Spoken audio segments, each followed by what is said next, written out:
Millennium Culture Podcast. Your hosts are Hurt Alert, Marcel Rivers, King 8, and Just Al. Every Thursday, we will bring you a piece of reality with information on Black culture, news, and sports.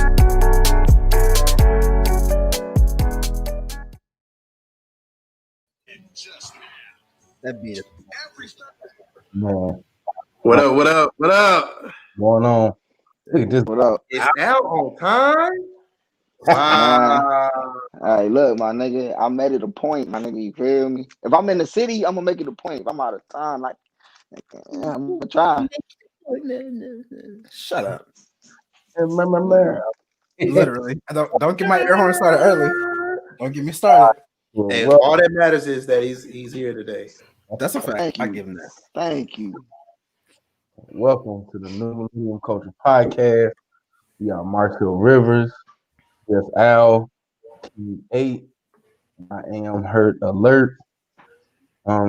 Today we're gonna start off with the sports again. First and foremost, the most important game of the week is the Ohio State University versus Northwestern in the Big Ten title game. Of course, I expect the Buckeyes to win. Fuck him. Wow. All Every right. week, it don't change. Y'all should know this by now. Okay, that's a bit. Ohio State basketball is 5-1 right now. We had a disappointing loss to Purdue. We definitely gotta clean that up, but we'll see how the season goes. Good job, Boilermakers. Wow. Yeah, the Pac-12 title game. Oregon replaces Washington in that game. My Ducks. Y'all have gotten a championship game. The Mighty Ducks. Oregon will be playing USC in the Pac-12 championship game. On a personal note, we need y'all to win so we can stop all this talk about the Pac-12 championship and get consideration for the playoffs. Even if USC wins, like, I still don't think they're strong enough for the playoffs. Don't nobody care about your opinion. You a Buckeyes fan, so no one really cares, man. Y'all, first off, y'all had the only shot at getting in the playoffs, and y'all blew it. So, all right, I'm not gonna argue with that, but nonetheless, don't nobody care about y'all. Wow. All right, next we're gonna go to your other bum ass team. The People Steelers are so angry. Bring it on. to the Buffalo Bills last week. They did, bro. Still looking like a JV team. We still looking JV-ish. I'm not gonna lie to you. I was ecstatic. I love it. Look, Yeah, I'm gonna say this, and I've been saying this for weeks. I'm sick of what's his name, Deontay Johnson. I'm sick of him.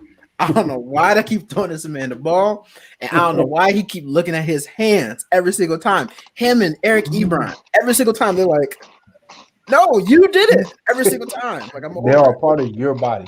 You dropped the ball. Literally, like I'm sick of it. Your hands is not a different entity from your body, sir. I'm really sick of it. Like, the ball needs to go to Washington, it needs to go to McLeod, it needs to go to Juju, it needs to go to Claypool. That's a fact. But I hope y'all don't figure that out for the rest of the season. All right. Hey, let's talk about y'all. Well, hold on first. Y'all got the Bengals this week. Man, y'all lost to the poop shoot, so I don't want to hear it. Bro, we lost to the y'all lose. I'm sorry. We'll get to it. I'm sorry. We're gonna. Hold on. Y'all got the Bengals this week, so y'all will be all right. Bro, y'all better win. Right. All right. Next, the only game they win. This is the only game Cincinnati win. Next, we're gonna move on to Detroit. They lost to Green Bay last week. Yeah, that was a tough game, bro. Did you see how they did us when we caught the ball? Bro, I watched that game. That shit was tough. Hey, y'all can tell me if I'm lying. Every time we play Green Bay, they always call back when we catch that damn ball in the fourth quarter in the red zone. Every year they show love to Green Bay. They teach y'all. Every time. It was just a tough game, bro. It was fucked up. We already ain't going to the playoffs. At least give us some damn dignity and give us a damn call. They're trying to get Aaron Rodgers, that number 1 seed, and they're trying to get him the MVP, maybe. Yeah, they're sick of black folk having the MVP. I mean, who else gonna have it? Thanks. They're gonna give it to Justin Tucker. Oh God. They can give it to Justin Tucker. Speaking of, well, no, hold on. Detroit got Tennessee this week. That's definitely a tough one. I'm not gonna lie. This week, I love my Lions, but y'all know I gotta roll. Boy. Oh, you disrespectful. Oh, this nigga, because you went to one game? What the fuck? Man, I go to a game every year. Look, Marcel just want to know what it feels like to win, man. I can't get mad at that. Like he just want to know what it's like. So I understand. I support that decision, Sal. I support that. Yeah, Titans is the secondary team because that's where you live at. So yeah, I understand. They're going to be in the playoffs.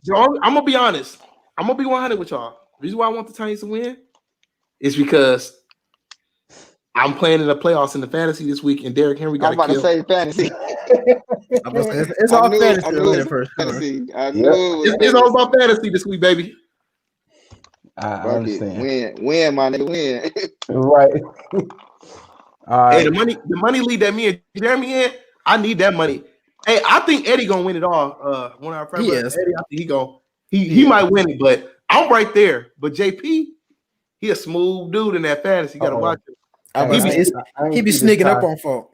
Hey, at night he be have all his switching out, making moves. He be doing that like 3-4 o'clock in the morning, and then 5 o'clock I get processed. Mad because I be waking up to all these notifications, and it'd be like, this person's dropped, this person's dropped, this person added. I'm like, yo, go to sleep. Like I don't want to hear this. I'm trying to sleep, man. For anybody that don't play fantasy, you should definitely get into it. If you like sports, it's a must. It's a must. Sir. All right. Yeah. Man. I don't even want to talk about it. I know. No, talk about it. We lost to the Ravens. I don't have that much time to talk. So we lost to the Ravens in a nail biter. We made some bad took a shit and shitted on y'all. Wow. He said he had cramps. He said he didn't pull a Paul Pierce. Mm-hmm. Bro. Y'all lost to the football team. Okay. How many? We don't want to start talking wins and losses between the Browns and the Steelers. So just man, here we go. Take the fact that y'all having a good season, be happy, but stay at the back of the bus. Okay, let's keep it moving. We're gonna keep it moving. Yeah, we got the Giants this week, which is a must win. That's all I'm gonna say. Loss. Yeah. Wow. Fuck no. Danny Dots about to go to work on y'all. Watch what I tell you. Nah. What? It's not about to go to work, nigga. Hey, nobody worry about it. Look. I got 50 cents on Cincinnati. Damn. 50 cents. That's bad. It's not even a whole dollar. It ain't worth it. It ain't worth that. But I just want them niggas to win. That's horrible. Next, tonight we got Chargers at Raiders. I believe Raiders gonna win that. I'm taking the Chargers. Young Chargers Justin got to get one on him. Young Justin about to pull him out. Watch what I tell you. He's a duck, so he got my support. He's a duck. Of course he does. Of course he does. Yeah. Watch what I tell you. We actually got Saturday games this week. It's 2 of them. The Bills at the Broncos. I think the Bills that one. I got Broncos. Oh wow. Okay. Yeah, I do. You sure? You sure about that? I got Broncos on this. He don't know no better. It's okay. All right.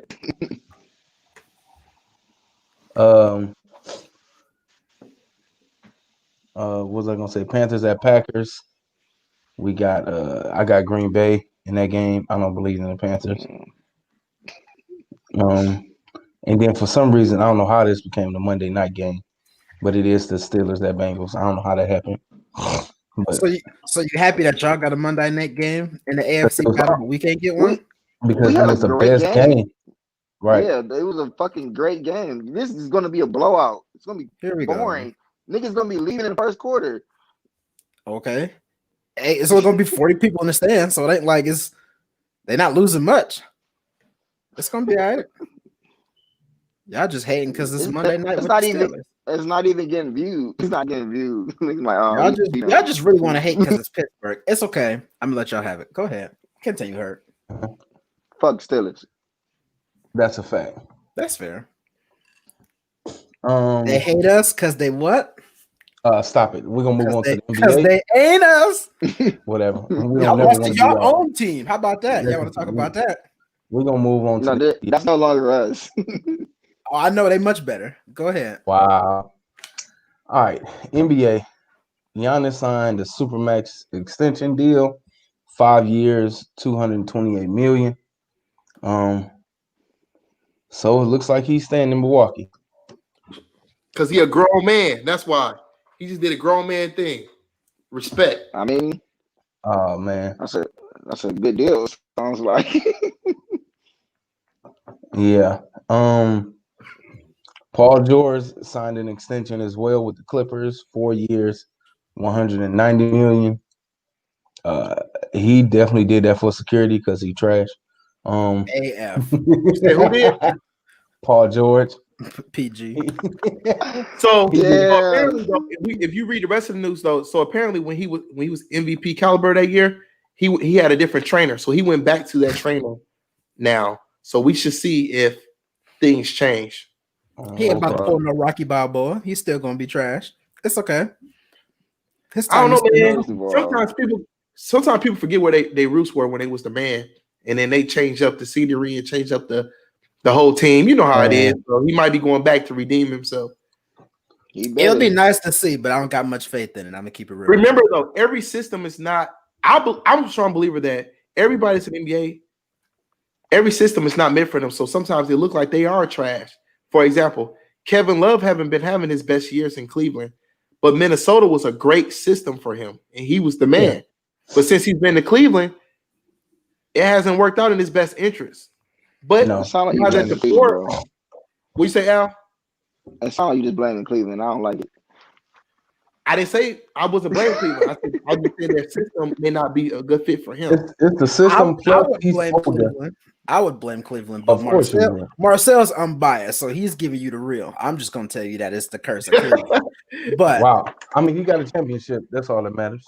Hey, but man. I mean, I do get what y'all saying. So I mean, the system definitely does help. I'm not gonna hold you. It definitely helps for sure. All right, we'll see what PG do this year. I'm still betting on him being trash. The Lakers are 3-0 in the preseason. They beat the Clippers twice. That boy THT is a beast. So we gonna see what the Lakers do. I think they've gotten better since last year, and I'm looking for a repeat for them.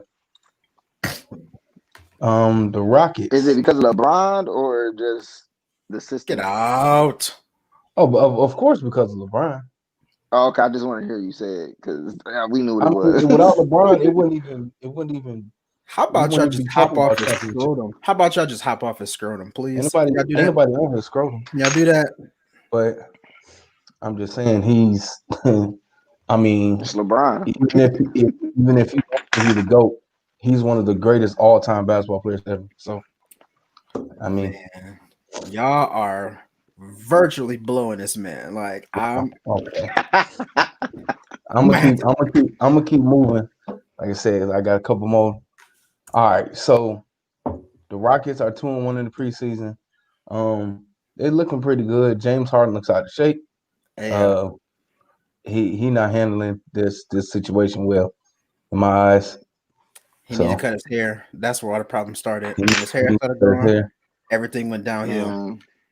But you and I both know it's good eats in Houston, so I mean, nigga won practice and he ate good. The fuck, and he opened his own restaurant. So that's even probably more reason. Yeah, that's not an excuse. That's not an excuse. He's still a professional NBA player. Exactly. That is your job. Yeah, that's your job. Like, you're gonna get fired this day off. That's what's gonna happen. That's what's gonna happen. They pay him too much to fire him. Actually, I just read an article about 5 minutes ago that there's multiple top teams looking at James Harden for a trade for a mega deal. Yeah, they're gonna have to make a deal with 3 or 4 teams because his contract and what Houston wants is not gonna come from one it's team. going to be a huge move if he goes anywhere. They say he's spoiled. They say he's spoiled because Houston let him do whatever he want, and now Exactly because that was his team. Because he got to follow. You still got rules to follow, though. I don't care how old you are. You still got rules to follow. I get that, but you got to think. You got to think where he's coming from. He came from being the 6th man in OKC, going to Houston, and there was no one there when he got there. At some point, what's more important to you as a veteran now? What's more important, a ring, or you looking like fucking Santa Claus for shit? You're right. I'm not saying that. More important, obviously. Get that. All I'm saying is it's easy to get that down south. That's a fact. He need to go up north. You know, he need that cold to hit him one time. You know what I'm saying? But I'm just saying, I can understand how he gets comfortable because he's been the man for a while now. So it's hard to just turn that off. Like, he's been the man all these years. They even tried to bring in people to kind of, you know, share that top dog. And he ran them out of time. Right. So it's like that's his team. That's just like if you live in your house and somebody else move in, like, this is still my house. Like, it don't matter. It's just I feel like that's how he feels. So John Wall taking him to the semifinals. Stop playing. Yeah, no, all righty. So let's move on to the next. The Cavs are 2-1 in the preseason. We looking good. I like the rookie. I like their lineup. Yeah. I like their lineup and the Bulls lineup. Yes, sir. Unfortunately, the last NBA update is the Pistons waived LiAngelo Ball. We didn't even get a chance to see him play. I'm sorry, bro. I want to see my dude. People sleeping on him. Oh God, send his ass to Cleveland. Fuck it, we treat him better. That's what I said too. Look, trust me, y'all gonna ruin his career like y'all did everybody else. Wow. You know what? All right, my last sports update is the Cleveland Indians will be the Indians for one more season, and then we will be changing our name. No, we will not be the Cleveland baseball team. That's why they said next year we gonna still be the Indians, and then we're gonna change our name after that. To what? Cleveland Steamers? The number one. The steel yard. Stop it. The number That's one. Even worse. No, the number one name. Everybody been talking about is the Spiders, because we were the Spiders in the 1800s. Trust me, I'm gonna send y'all some stuff. The Spiders logo and everything look hard. I ain't gonna lie to you. Don't send it to me because I don't want to see it. I'm not gonna like it. I'm just saying, we've been. I mean, listen, it's cool, but nigga, I'm 30 and we've been the Indians my whole 30. You feel me? Like, we've been the Indians since 1915. I know what I'm saying. Like, nigga, we the Indians. I understand it's a little racist, but hey, nigga, we accepted it. We good with it. No, it ain't about you. It ain't about you. Man, look, it ain't about you. We're being forced to change it. Cry me a river. Man, I'm still gonna be a Spider, nigga. I'm with it. Fuck it. Yeah, I like it. And the color's gonna change, probably. So we'll see. Go ahead. I know I know. I'm still keeping the Chief though. That's OG Chief Wahoo.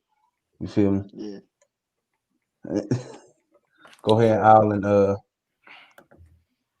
go ahead with your updates. Okay. I'll start because you know. Oh, you want to go? Nobody care about what Al talking about. I'll just. Man, that's crazy. Al is you know he's the backup singer to my lead performance. You feel me? So wow, this is why I hate this nigga, bro. It's gonna be all right. Because y'all know mine be short, man. We always talking. I'll get to talking. So first and foremost, Travis Scott. That man at it again. That man has announced he has the cacti agave spiked seltzer with Anheuser-Busch. That man is keeping it going. Now this man has got. I'm really about to say he's almost surpassing Kanye. Kanye still has it as far as musicians who are excellent when it comes to marketing, but he is closing the gap quick. I mean, he's taken over in a lot of big ways. So that's huge. Second, Too Short and 40 Water. Oh, I knew you was gonna talk about it. They got the verses and they have a bundle album release that comes out tomorrow. Big marketing move. So yeah, I know I'm a 40 Water guy myself. So definitely excited for that. I know Saturday is going to be lit at my house. I might go live. So if y'all want to hang out with me, let me know. Last but not least, Sway Lee is currently offering $20K to whoever finds his lost hard drive. Apparently, he's lost his hard drive with a whole lot of merchandise on it. Bruh, that's worth way more than 20K. I know it is, but I'm just saying he's offering $20K for whoever returns it. So wow, if y'all find that, go get that money. I need at least 1,000 because I'll let y'all know. that's a fact. Oh man, hey man, you forgot, man. You forgot one thing, man. What I forget? What's up with the Kid Cudi album, man? Come on. Oh, come on, man. Go take it from me. I would love to talk about a Kid Cudi album, but at the same time, all I really want to hear is the hum. Like I don't care about none of the lyrics. I just want the hum. Beats. Like that's. I knew you was gonna leave Cudi out. That's all right. I'm just saying, man. I was say, I was gonna bring him in, so I wasn't going. But I ain't gonna lie, nah. I listen to it. And I mean, I would listen for the hums too. But nonetheless, I actually listened to the words, and Cudi was spitting some shit, man. And he sounded like he's doing some growing and going through some things as usual. But nonetheless, he's doing some growing. So that's definitely a better thing. Shit. The first like 5 songs was definitely some nice songs, definitely. Yeah, I was gonna mention it though, so whatever. Shout out to Kid Cudi. Yeah, I'm still it's still going through the rigors with me. Y'all know I'm very particular when it comes to music, so I gotta run Cudi through the ringer because Cudi has a standard for me because he's always made a certain level of music, not even like comparing to anybody else, but for him. He has a standard of music, so I got to make sure that it's up to my liking before I give it my gold stamp of approval. Right, especially since this is the third one. You gotta put it up against 1 and 2. Exactly. Which those were classics. Keep going with yours. Cover art though. Art was amazing. His cover art always low key been crazy, so it's but this one is. I mean, it takes the cake by far, but that's definitely like his legacy for sure. But yeah, you can go ahead, Al. That's on you. All right. Real quick, I see I ain't that much time, but shout out to Meek. This is gold, by the way. It's my brand. Of course. So bringing in this shirt, I don't know. I was just thinking about it, and I'm like, man, what shirt I'm gonna wear today? And this had me thinking about one of my favorite silhouettes. And without further ado, yes. DMP6s. I ain't mad at it. I got mine downstairs.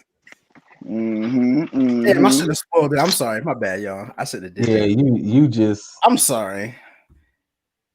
Oh, now he gonna cut it off. He's embarrassed. he gonna pick another black and gold shoe. That's what he's gonna do. But that's a good one. Nah, you black. I don't know why it's black. You black. I see. You cut your camera off? You blacker than black. You blacker than black. Nah, yeah, your camera. I don't know. Bruh. No. Is your camera backwards? Right. Yeah, I was about to ask that next. This one you would have technical difficulties. Well, y'all welcome that I spoiled it because I knew what it was. See? Look, until he gets back, DMP6s. I know the box. I got it downstairs. Black and gold 6s. Probably my favorite silhouette as well. So I definitely can support that. I undead stocked mine maybe a month or 2 ago. So I definitely can. I can support that one. It's a good shoe. Let me see if he can make it look good. Probably won't. There you go. All right. Back. You get one more chance. My bad, man. Listen, I know I was talking shit earlier, like a couple episodes ago. I'm getting a laptop. I can't do this. Motherfucker, I put this shit on Do Not Disturb. This shit is still disturbing me. What the fuck? You should change the name of your brand to "Bitch I'm Awful," because between you being late and you having issues, like you should just change the name, bro. Like that's. I would support you so much more. Like if you change the name, nigga. You know I'm what? forever and always gonna be. I'm forever and always gonna be awesome, nigga. You feel me? But you know what? That's a good idea. You got to have the good and the bad. Hey, come on, let's move Well, forward. shit. If that's the case, Jeremy is your idea, nigga. Be awful. The fuck, I'm been awesome. So you be that's awesome. my idea for you. Hey, I'm trying to get a shirt. I'm trying to get a shirt that says "Fuck them kids." FTK, man. What's up? Hey, Oh, listen, I would support that. if you try to go to I got business, ISIS has made those shirts. ISIS has made those shirts before. Yeah, I need it. You ain't tell nobody because I definitely will support. I need like 3 of them. I got to tell on the back. Tell what you got to put. You got to put on the back. And I mean that shit. I'm about to say I mean it. What you damn, doing, damn. That nigga said it used to be, but we love him. Now he's saying, "No, fuck the kid." He for real this time. Fuck the kids. Literally. But go ahead with the DMPs, man. Right, go ahead. Talk to me. Oh. Shit, these are DMPs that came out in the pack of 2006. It was definitely with the Concords. We're gonna get into those. The Concord with the gold, and it's the Final Moment pack from 91 and 96, his 3-peat championship. Michael Jordan, of course. This is definitely one of my favorites. This is my favorite silhouette, the Retro 6, but this ain't my favorite colorway. So, but this is definitely some heat, and this is one of my favorites for sure. I like it. I support. If your favorite colorway is not infrared or carmine, I really don't want to talk to you. But it's actually the varsity red. See, the black and varsity red. See, this is why we butt heads so much, because you being stupid right now. It's that black and it's not a bad one. Different. It's not a bad, but if you ask me, that's not. I got two pair of infrareds though. I'm just saying everybody can have their own, but that's cool. We'll toss it to Marcel because I want to take up his shine, because y'all know I talk about shoes till the cows come home. Go ahead, Marcel.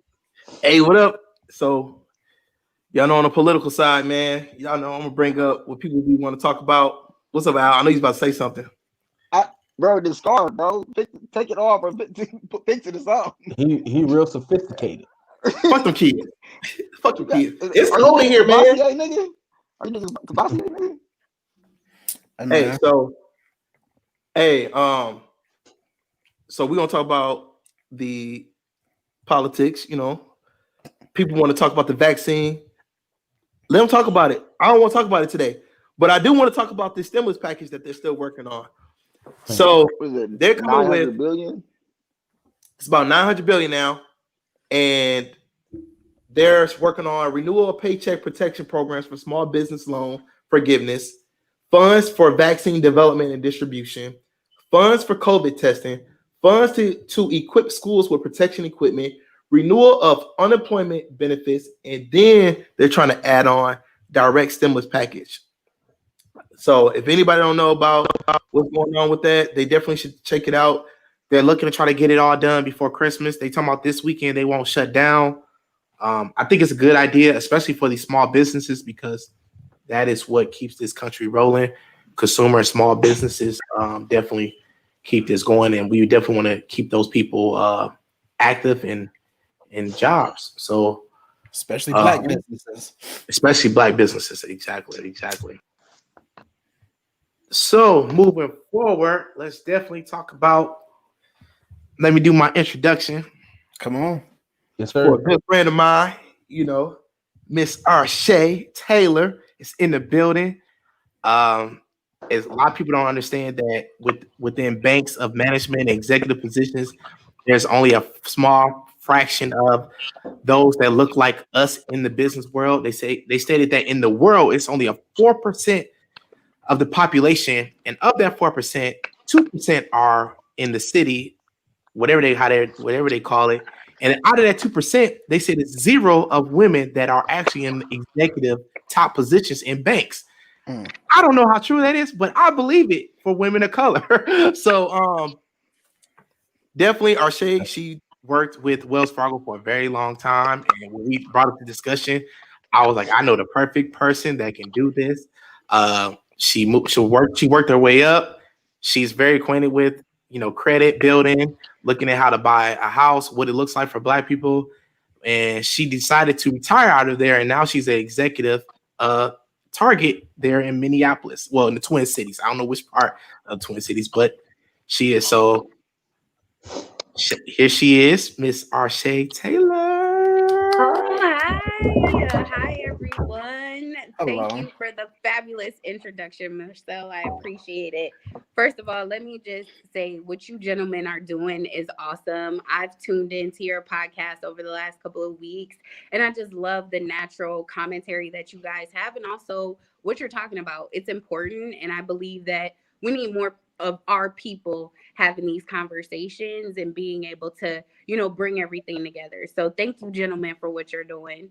I'll start off with sharing a little bit about myself. My name is Arshay. I just turned 30, August 25th. I started with Wells Fargo back in 2000 and man, it seems like forever, probably 9. I started as a part-time teller, and I quickly worked my way up through all of the roles within retail banking. And when I ended my career this summer, I left as the senior affluent branch manager at one of the most affluent markets that we had in the state of Minnesota, and that was in Minnetonka. I also was the chapter chair for the state of Minnesota for the Black African American Affinity Network group that Wells Fargo had here in Minnesota as well, where I really supported the community and also our Black African American team members, especially during George Floyd, and pioneered some listening sessions and really giving our people a voice to let them know how the company could do things better.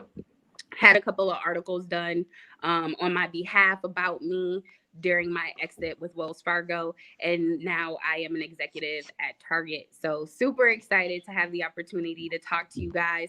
I am an open book. Whatever questions you have, please feel free to let me know. I'm here, and I'm excited to be here. So thank you for allowing me this opportunity to be a part of your show.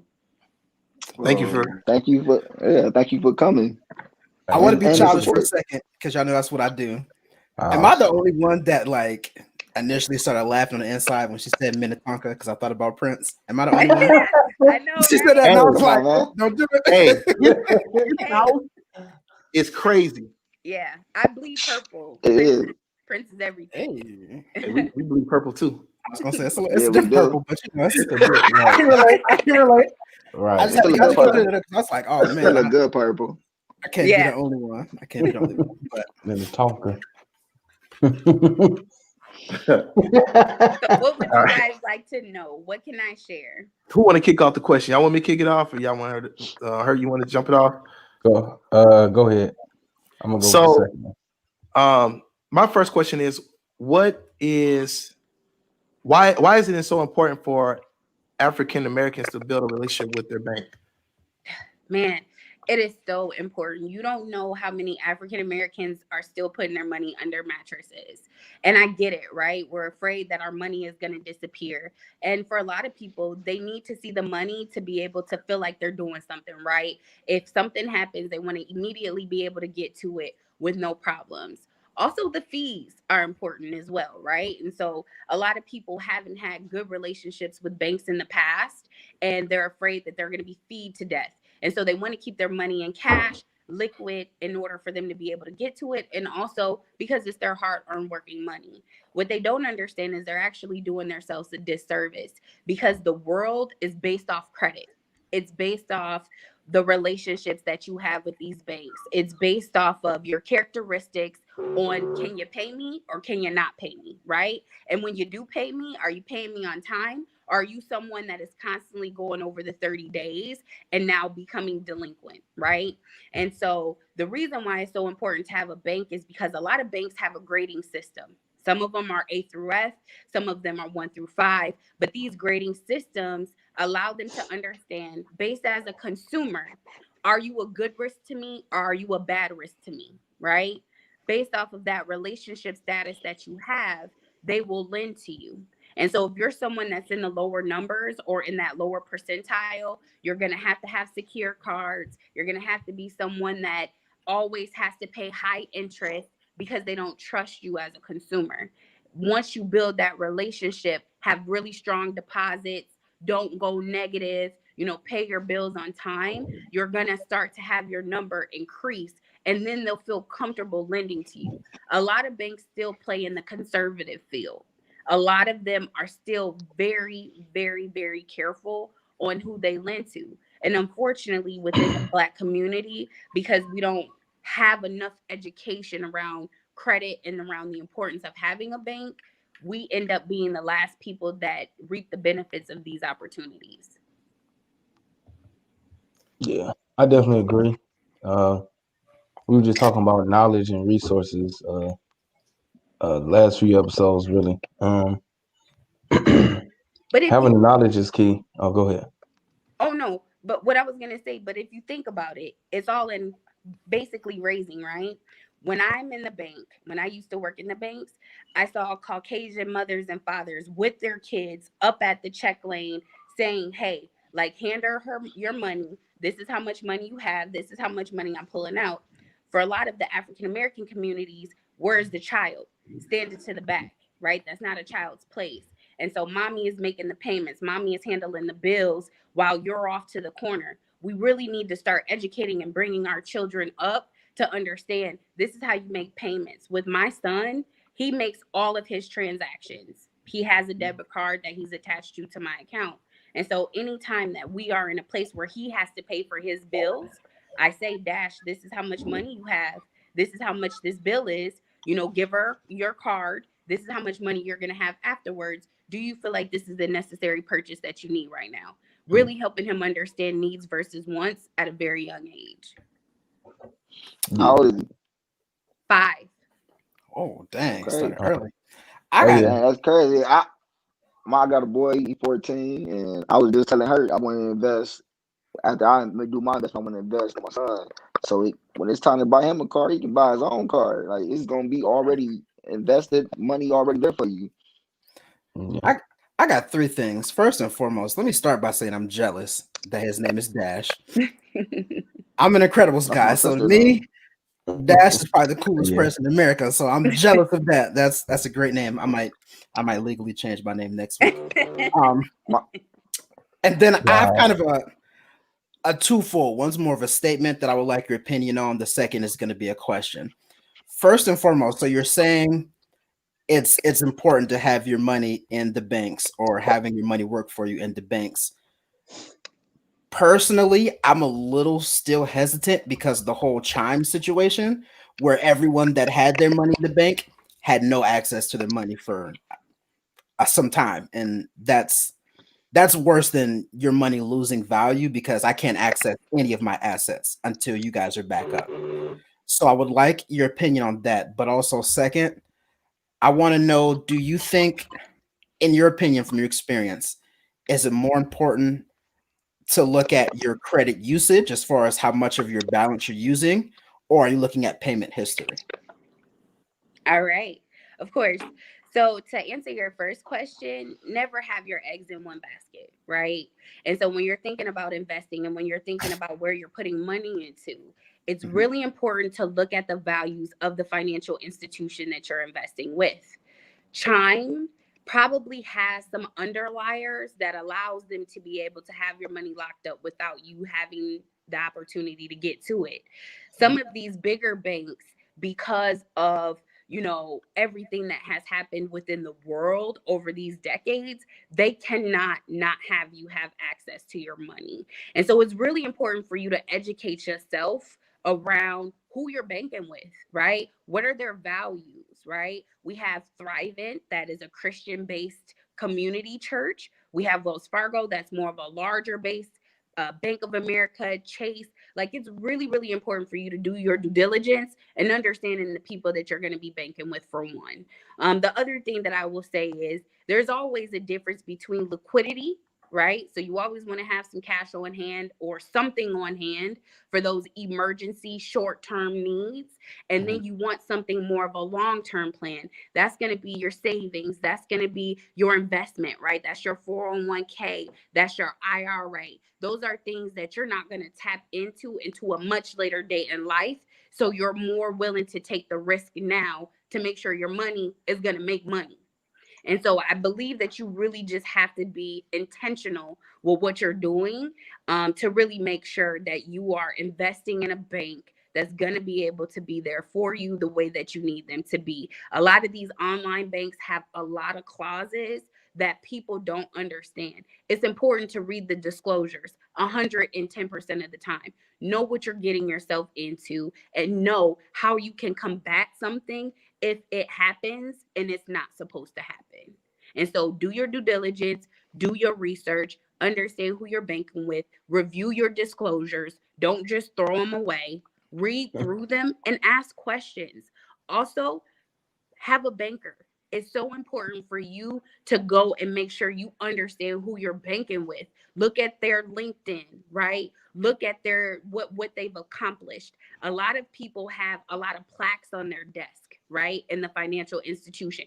Where did they go to school, right? What is it a good school? Look at all the things that they have sitting out on their desk, because that's going to tell a story about the individual that you're choosing to bank with. And so pay attention to all those things and really make sure that you are choosing the right bank and person for you. Second question was around, remind me. It was looking at, do banks weigh your credit usage or your payment history, which is more important in the scheme of if you're trying to build that rapport with the banks? Both. I know very wealthy people that can't even get $100 credit card because their payments history is terrible and they've maxed out on all their cards. I want to say that it is very important, if you have to, 50% credit utilization is where you want to be, but the sweet spot is 30% or lower. That's really where you want to be from a credit utilization standpoint, because when they're running your credit, they look at how much debt do you have, but they also look at how many other banks are offering you other opportunities. And so if all of this you absorbed, would you be able to still make your payments? So if you have Capital One offering you a $5,000 card, but you also got a $50,000 card and another $100,000 card, but you only make $42,000 a year, they're not going to lend to you because you are overextending yourself from a payment perspective and from a liquidity perspective. And so you really want to make sure you keep your credit card balances low. You want to pay them off all the time. If you can't, always make more than a minimum payment, because that's going to help bring that principal down for you. And pay on time. And if you can't pay on time, call. They have options out there. I think a lot of us are afraid to call and say, I can't do this or I can't afford this month. But I'm telling you, you're doing yourself more of a disservice not calling and seeing what options are available for you than to call and be put on a payment plan. Like, we got to do better. If we know we're not going to make it, we at least got to be aware of what options we have. I was going to say, especially now, I don't know if this is still a thing, but I mean, with the pandemic, I know there are tons of institutions and companies who are lending far more than they ever would as far as payment plans or giving you an extension or grace period, or even if it's just interest free for a time being. So I wasn't sure which, if someone was focusing, like if I should pick one, but that makes sense. It's really both. It's a balancing act. Mm-hmm. My go-to is I will never put more on a card than my paycheck is worth. Because if I had to throw a whole paycheck away, at least I know all my credit will be paid off. Don't overextend yourself. It's not worth it. It's going to do so much damage in the long run. Right. I like that. I'm actually writing that down, to be honest. All right. I just want to see, in your opinion, out of the large banks, out of all the large banks you have dealt with, which one do you think is best? Ooh, that's a tricky question. Quite honestly, I would say Chase. Mm-hmm. And the reason why I will say Chase is because their ethics are strong. They are really for the community. They have a lot of initiatives going on right now, especially in the state of Minnesota, to support everything that has happened here. I can tell you that they opened up a location specifically over South Minneapolis, exactly where George Floyd was murdered, just to make sure that the community felt their presence. And they're out there with a mobile bus, really helping the community and really helping educate, right? And so you really want to be with a financial institution that is okay with providing education. I really like Chase. I moved to Chase once I left Wells Fargo, and I can tell you that my investments are well taken care of. I feel like I'm in a good spot when it comes to my accounts. I don't have to worry about a whole bunch of fees. And I also know that I can walk into my local Chase and my banker knows my name and all the tellers as well, and the branch manager. And so it's really important to make sure that you have a community bank, even though they're big, right? And so I really appreciate all the hard work that Chase has done. Yeah. That's who I bank with, and I agree. That was some of those reasons were part of the reasons why I started to bank with Chase. So I mean, our podcast is pretty open, and I mean, at the end of the day, if somebody wanted to get into my shit, they have to get to my security. But so I'm gonna be open about it. So for me, in the last couple of years, it's taking time for me to do like research and figure out which bank is what. So I have like, I know Jeremy talked about like, man, like where should you have your money if somebody has some on hold. And I know everybody know I got about 5 jobs, so I don't get tired. But I got about 5 jobs, so I keep money flowing, in this account, that account, and that account. So I have pretty much, I'm sitting here writing down everything. And I got an account with like Bank of America. I got a credit union, and I got a bank account with Capital One.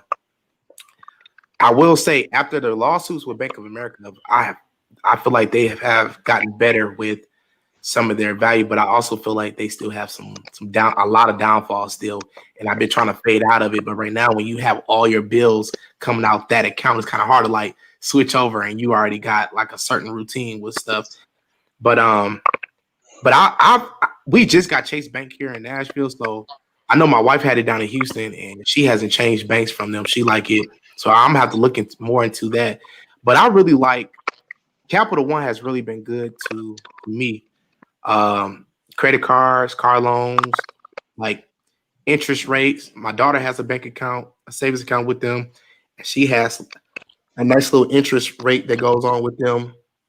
But I think my concern with banks is that when I'm trying to build relationships, I've noticed like bankers, it seems like it's a high turnover rate with bankers.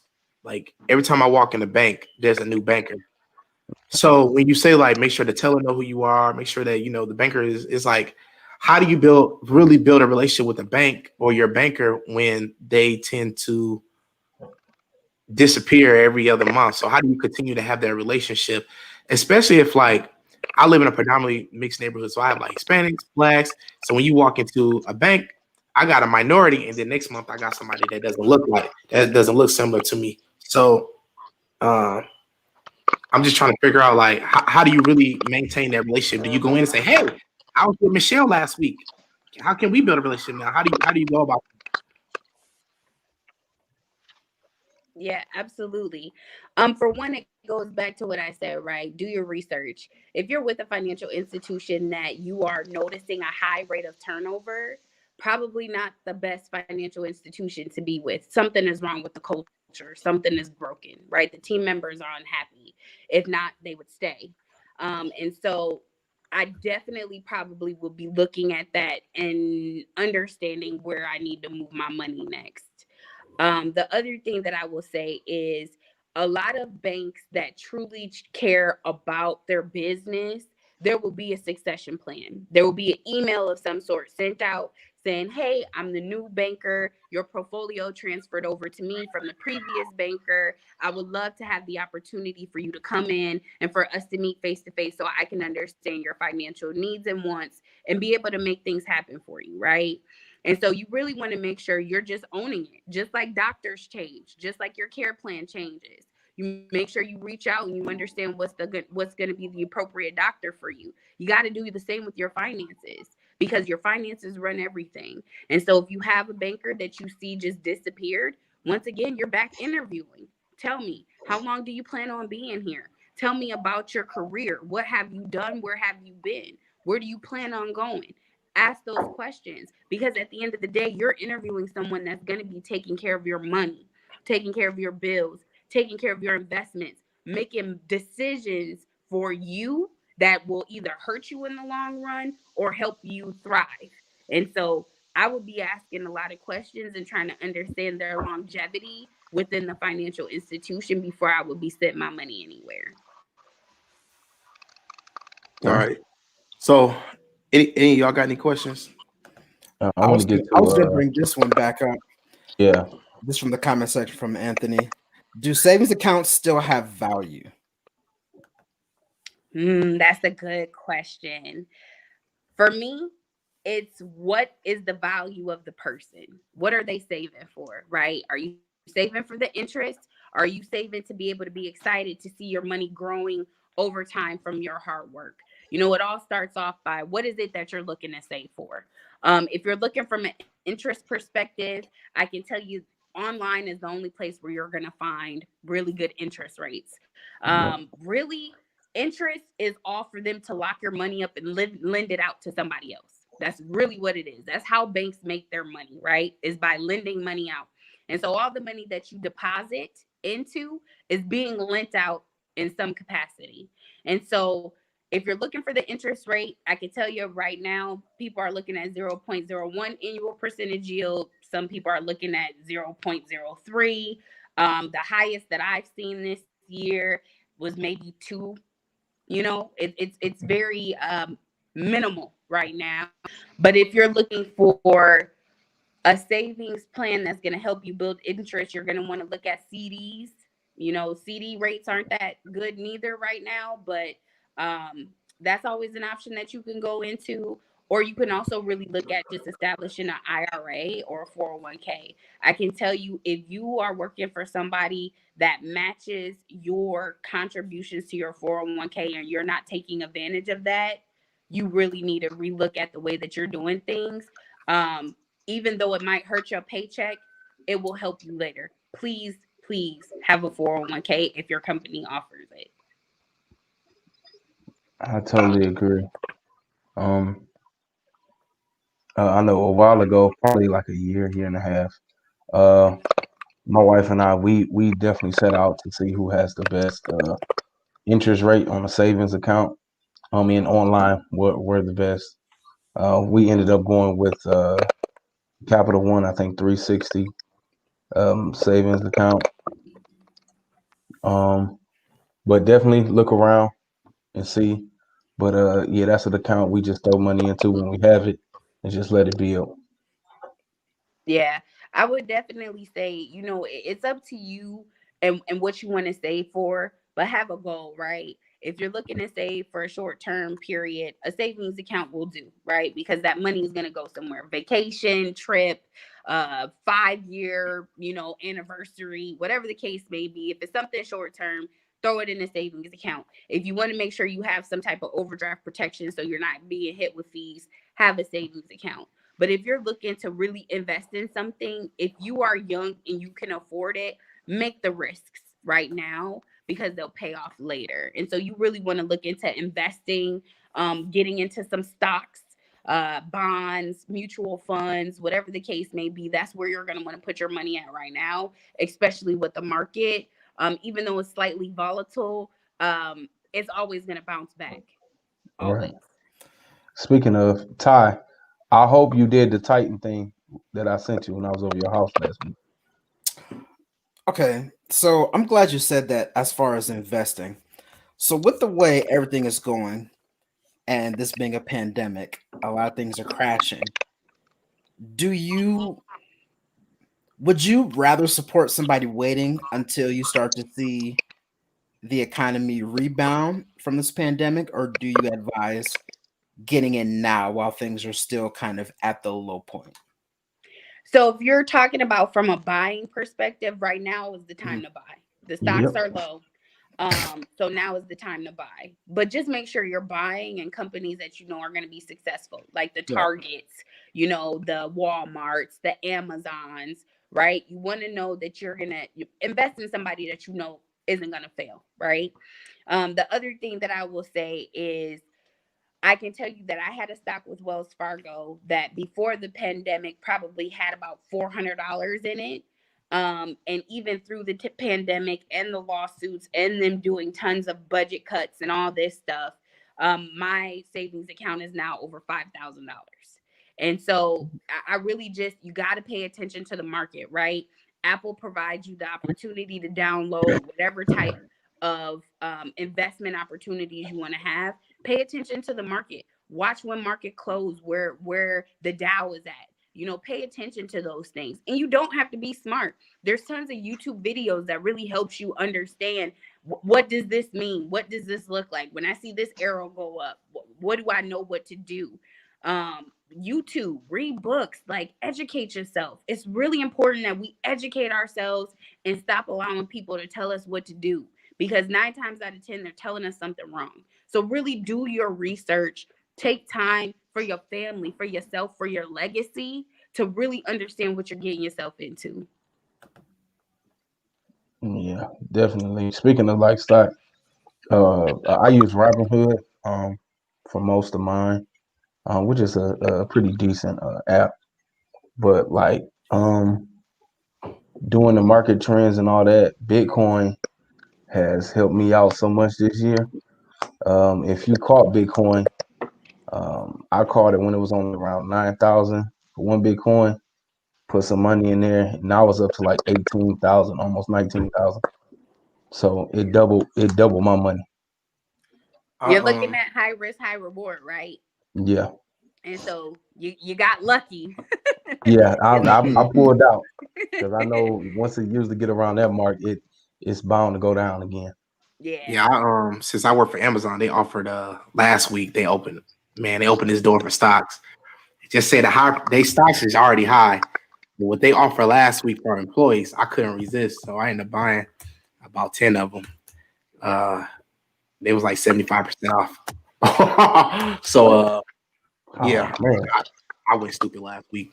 And then on top of that, when they closed out, I opened up a payment plan with them on the stocks. So I pay like $50 a week on like buying stocks from them. And then they got a lot of ventures. What happens is with that, once the venture opens up, like, you know how they bought Whole Foods a few years ago. So they got other things they're about to do. So once they do that, it'll open up another stock. So all the money that I'm putting in right now with them every week, if I want, I can put that money into the next big thing. So that way it'll build up. So it's all about education. And Bitcoin, I couldn't get jiggy with it. That's a high risk, but it is. You got it. But I want to shift this a little bit when we talk about home ownership for Black people in banks. I definitely want to talk about redlining.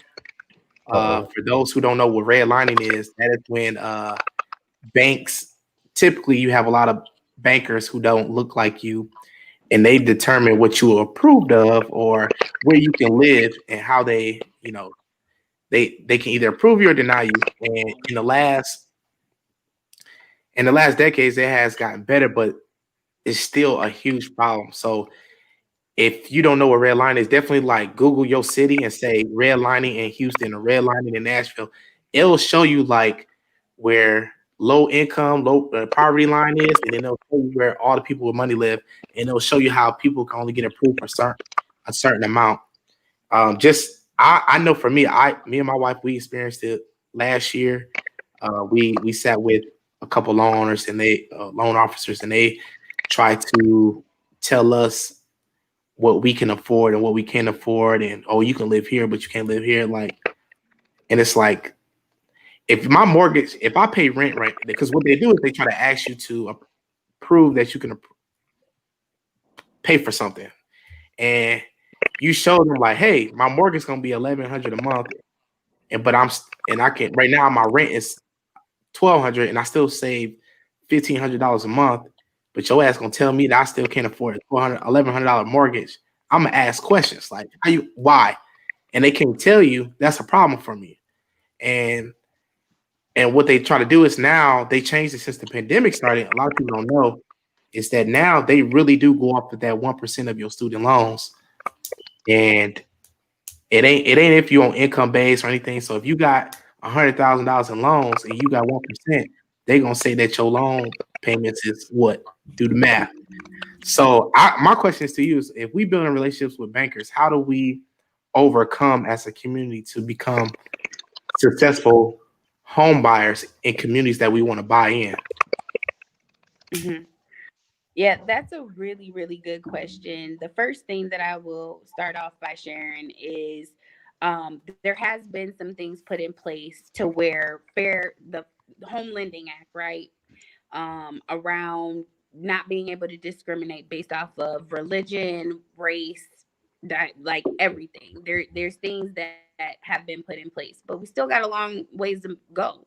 The other thing that I will say is it's really about having equity. It's really about what does your down payment look like? Because if you have a solid down payment, they can't tell you what you can afford and what you can't afford. We go back into savings, we go back into budget, and so it goes down. And so it's really about what do you have as earnest money? What can you put down? If you're coming with nothing, well, they have to now adjust and try to make what it is that you're going to be able to do. But if you can say, okay, I got 20% to put down, they can't really tell you where you can go, where you can live, where your market is going to be, right? But isn't it their job to figure that out for you? You coming to them for their help, yet they're trying to judge you because they have to do more work. Yeah. I mean, if you want to allow a doctor to make a life-changing decision for you without doing your research, by all means, take the vaccine, right?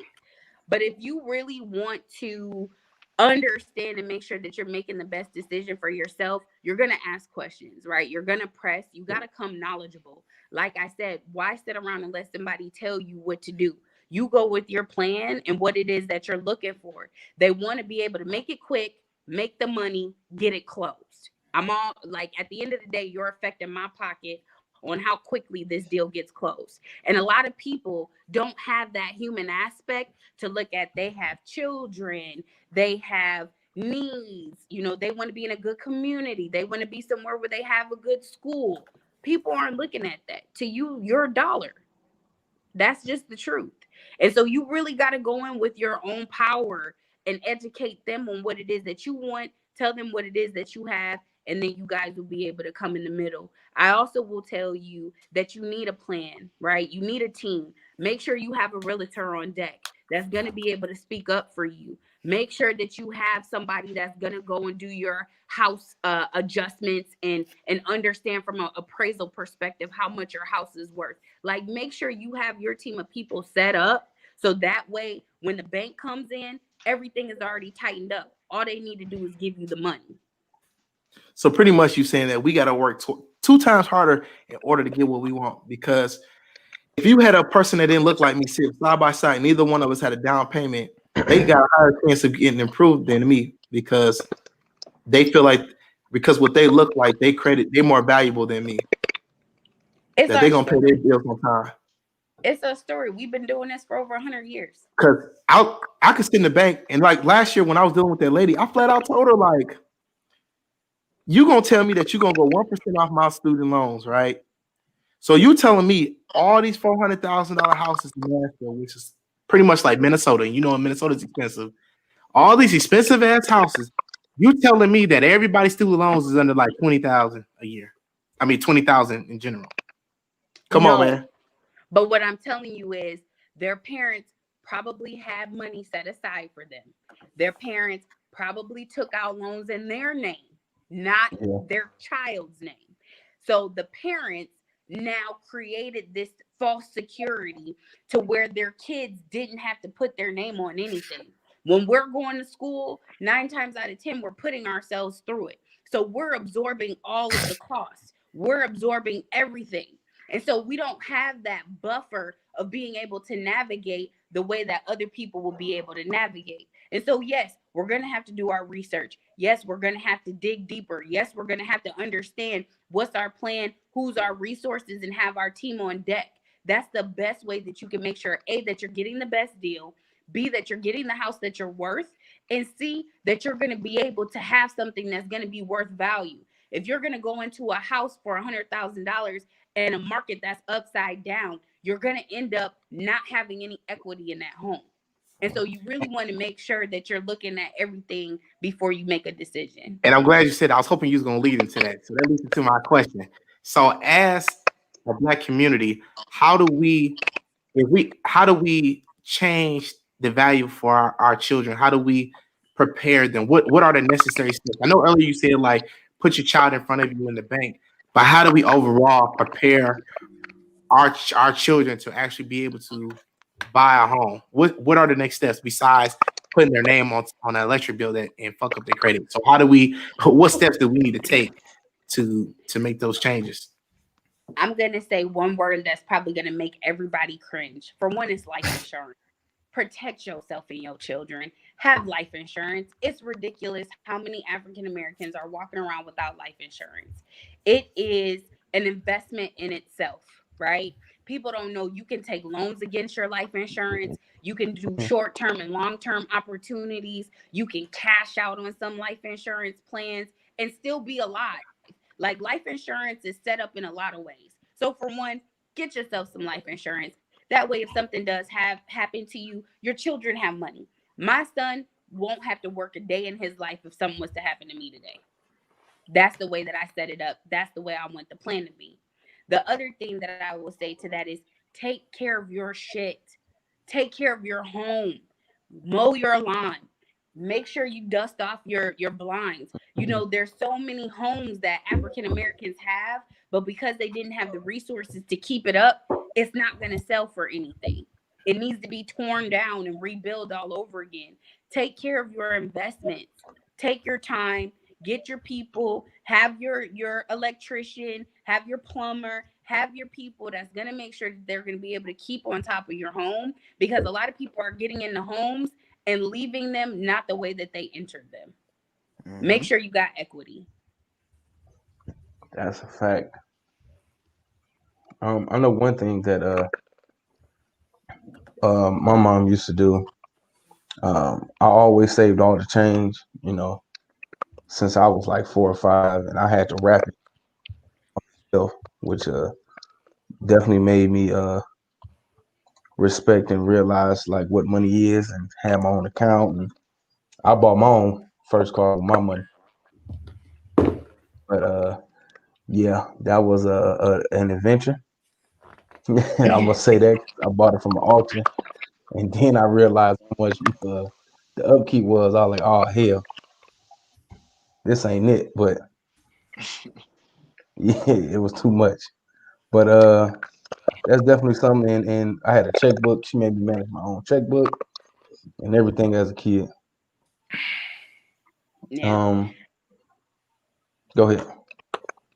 I would say it also takes honesty. I remember being a banker and sitting in front of across customers that I knew probably didn't share everything with me, right? That they're going through a bankruptcy, they're going through a divorce, they're flat broke, they're barely able to make ends meet. It was all a show, right? When your bankers are asking you questions to dig into your life, be honest, because they have resources that are going to be able to help you. It might be a long-term step-by-step plan. It might be you got to do this first, and then we'll move to this, and then we'll move to that. But if you're not being honest with your truth and how your finances are truly going for you, you're never going to be successful. Be honest with yourself, dig yourself out of that hole, and create a better plan for yourself. And make sure that you have people around you that's going to continue to be your cheerleaders and help you succeed in that plan.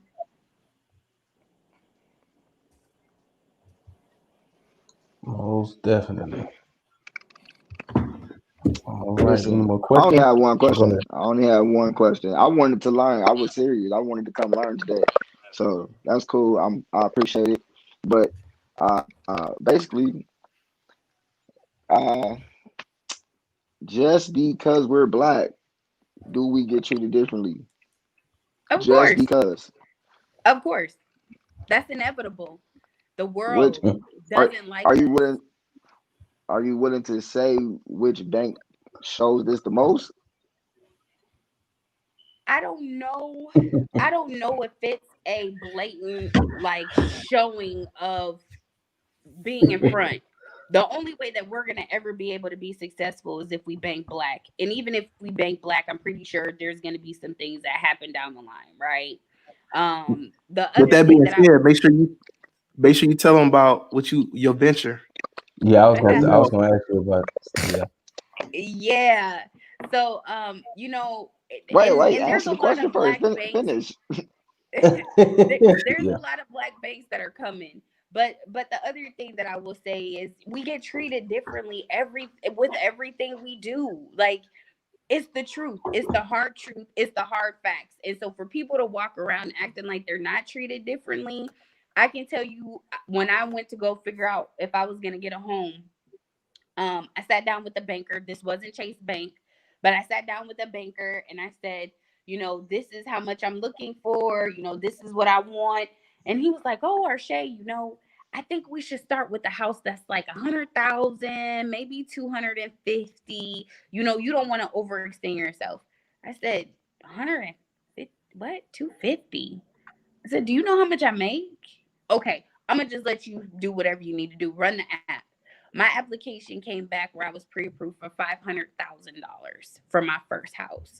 And so to me, if I would have allowed him to judge and make all the decisions, when the app came back, he was shocked. He was like, "Oh, Arshay, you were actually approved for 500,000." I know, because A, I know what my credit is, and A, I know how much I make a year. And so it Bitch. was it happens. It happens, and it's gonna happen. But that's why you need to advocate for yourself, just like you advocate with your care plan and not taking the flu vaccine and all of that stuff. You got to do the same with your finances. You got to let people know what's up, and you got to let them know, here's what I will tolerate and here's what I won't tolerate. Set the tone right at the beginning, so that way they understand who it is that they're working with. It's a relationship, and it goes both ways. Alrighty. We got a question from the comment section. Do you have a content page for the listeners can follow? I don't. I've been asked to start some content, and right now I just do not have the capacity to take it on. I am distance learning with a 5-year-old, and it's driving me crazy. I didn't even remember what a hexagon was, trying to figure it out. Shit, Yeah. I'll be struggling too. Like 1, 2, 3, Right. 4. I'm like, hold on, how many times? Hey Siri, what's the hexagon? I Google, had to ask Google, questions. Google, help me. Hey Siri. Right. The other thing is I just did open up this world in Target, and I'm an executive. I have a pretty large team, and so I'm just really rebranding myself right now and getting myself in front of the right people, and also focusing on my team. But I'm thinking maybe this summer there will be some other stuff that might come. But I will definitely let everybody know if I do have some content that will be available. But if you have any questions, feel free to Facebook me, Instagram me. I will always answer any questions via DM. Please let me know. I'm here to help and educate as much as possible. So just reach out to me. All right. Now let's get to your black bank. Yeah, Um, I know. yeah. I'm so excited. So there's not too much that I can share. But what I can share Mhm. with you is I've definitely started talking to some investors about starting an African American bank here in the state of Minnesota. It's going to be small. It's going to be a boutique kind of vibe. It's going to be membership based only. And so there will be certain criteria that you would have to fit in order to be able to be established at the bank. And it's not from a what you make, what you don't make, what your credit score is. Like with Wings, I know that you have to have a 600 or higher. It's not going to be from that perspective, but it is going to be around entrepreneurship, with a business mind. Business plans will definitely have to be made and seen and approved. And so it's really about education, but really helping people be comfortable with the uncomfortable to be better for themselves. And so there's going to be some criteria that's going to be able to be, you're going to have a budget plan that you filled out with you and your spouse or yourself, before you have your first meeting as a consultation. And so there's going to be some really great things that are going to come from it that's going to help the African American community and other people. Doesn't have to be brown, you can be Latino, you can be whatever you want to be, but it's really going to be based for our people being able to be successful and also educating themselves on the journey. Okay. So I have a quick question. So I know you're saying there are all these things that are necessary before you could have that consultation or open an account. In the foreseeable future, are you thinking of having a side venture or providing that education for those entrepreneurs who are looking into potentially having that situation, so that you're doubling on, here's how you get that information ready for whenever you step into this world? This is what you're prepared for. I can tell you that there's going to be home buyer classes that people will be required to attend if you're looking for a home loan. If you're looking for credit, there's going to be credit financial literacy classes that you'll need to take before you're able to get your first credit card. And I can also tell you that there is going to be a budget required in order for you to be able to have an account. Why? Because you need to know what you have available. Are you in the black every month? If so, let's talk about it. Are you in the green? Are you being able to save? You know, what is it that you're doing? And so there's going to be some educational tools that are going to have to be leveraged before you're going to be able to have an account or have a home. But it's all going to be for the sake of educating ourselves and bettering ourselves before we make a decision. Because I feel like a lot of times we jump into something not truly understanding what the repercussions could be from that. And so really making sure that you feel good about what you're doing before you get yourself into it. We care about the human, not about the money. Nah, Okay. I mean, I like that. 'Cause that's a real motherly experience right there. If you want to take your ass outside, clean that room. You know what I'm saying? Right. So what you do, you clean that room. You want to go outside with your homies. Cool. Right. Right. You want to have an I like account, you that. got to do that work. You got to educate Right. yourself, you know, empower our brothers and sisters. I'm not That's gonna what's up. lie, you should coin that as the slogan. You should coin that as a slogan. I'm so serious.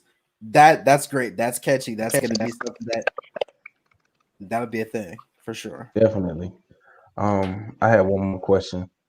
Now, out of the current black banks, do you have any experience with those? And if so, which one is the best in your opinion? Yes. So unfortunately, I don't, because they're not accessible where I am. Okay. But I have been looking and I have been really paying attention to things.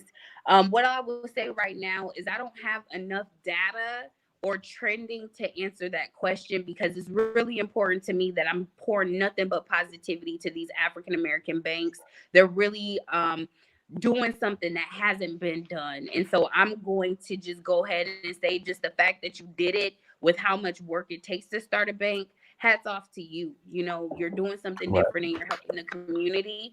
And so I would definitely empower everybody to know there are black banks out here. Pay attention to them, do your research, and really think about investing with one. Yeah, definitely. I know it's one here in Houston. That everyone. It was a big grand opening and everything. I'm looking into that, and then of course the Greenwood with Killer Mike and all of those And we people got who started that. And we got Citizens Bank here on the north side of Nashville here as well. Arshay, what you drinking on? Oh, what's some We I gotta like ask, that too. what you drinking on? You know, you on the podcast. We keep it open. What's that? I got an organic ginger beer. Man, that's Organic. moonshine. It's not Can't fool beer. us. It's just an organic ginger Oh, ale. organic moonshine, huh? That's With my moonshine. Hennessy inside. You know, I gotta have a Oh, Hennessy. It's a great okay, mixture. I'm okay, telling you. okay. Hey, We hey, knew it well, was one some type thing, of drink. we all got our own thing, you know what I'm saying? I Oh keep Lord. it that. Get And it then hurt. No product You placement have for 2 me. bottles. and Right. What you even talking about? Al, he usually, if you know, you've been watching the show, so you know what Al do. He's rolling up during the show. Look at him. So I'm it's telling definitely you, good that you hopped that's on. definitely the way to This go. how y'all know. Listen, I I work in Michigan, Listen, no product placement. Crazy how my water is always like this when I drink it. You know what I'm saying? You It's see, no product placement. my label No is gone. product placement. Hey, I I need definitely that want to say sponsorship. though, Arche, we definitely appreciate you representing, Black people, Black women, being that leader, being that change agent within the banking system, and Sir. it's definitely. I'm very proud. I know, man. We almost know each other for almost 2 decades. I calculated last night. That's almost 2 decades. So You remember the dances we used to go to? all of it. So it's definitely. I'm definitely proud of you, and it's good to see the things that you are doing. I'm definitely glad you came on this podcast because we don't got high numbers right now, but when somebody watch this, it's gonna make a big difference. And if any other bros got any questions, comments for Arche? No. No, I do not. Oh, I will send you my email. So when things get to going, I'm gonna sign up for this bank. I got a black already business. see you see where his investment is at behind you, right? No. Hold on. Right. Time out. No, Listen. This Autumn is shoes. This is a small investment. Jeremy, I know you ain't talking. This is a small Ain't nothing investment behind into me. my home. So, that's just a small investment. That's not even nothing. I want to invest my black business. I got a trucking and logistics company called Us LLC. So, I definitely want to invest. So we can, email me and we can talk about that. It sounds like you're gonna lead me to the right places. Yeah, for sure. It's all about helping and supporting one another, and that's really what we have to do is just make sure that your network is strong, right? You want to make sure that you have somebody in every area that's going to be able to talk to the next person and talk to the next person and talk to the next person. It's important that you're intentional with where you pour your energy and your time into. Don't waste it. That's a fact. Well, thank you, gentlemen, so much See for what I'm making with. part of your podcast. Thank you. Thank you. Hey, I ain't gonna lie though. You gotta stay on for the outro though. You gotta stay on for the outro. Oh yeah. Oh, okay. She gotta stay on for the outro. Right. All right, everybody. Arche, thank you again. Our special guest, our first guest of the New Millennium Culture Podcast. Thank you for all the knowledge and everything and information. We'll definitely have you back if you want to come back, of course. And thank you for all the listeners and everything. Oh, I didn't see this one. Oh, okay. Oh yeah. So what I'll do is hold on, wait. Shout out to my mama. Thank you. Yeah. So what I'll do is I'll follow with Arche. Give me a day or so, and I'll get all the information posted.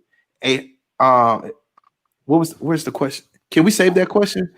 Matter of fact, I'll take it'll always be in here. Okay, yeah, because I'll definitely. It's on Facebook, and then we'll get it posted on our page, and I'll get that to you ASAP. Yeah, and everybody that's listening tonight, for one, happy Thursday. I hope you're excited for the weekend coming. The other thing I'm on vacation right now. right. We're starting early. Cheers. It's birthday vacation for me. If you need anything, feel free to reach out to me at Arche Taylor on Facebook and Arche Dominique on Instagram. I'm always available to assist and answer whatever questions you guys have. All right. All right, everybody. Thank y'all again. Don't hang up, Arche. Drop the beat.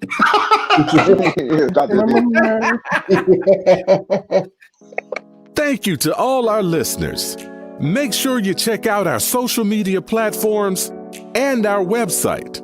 Follow, like, comment, subscribe, and hit the notification bell to stay updated with us. Please send us questions or topics that you would like to hear discussed. We'll see you next week.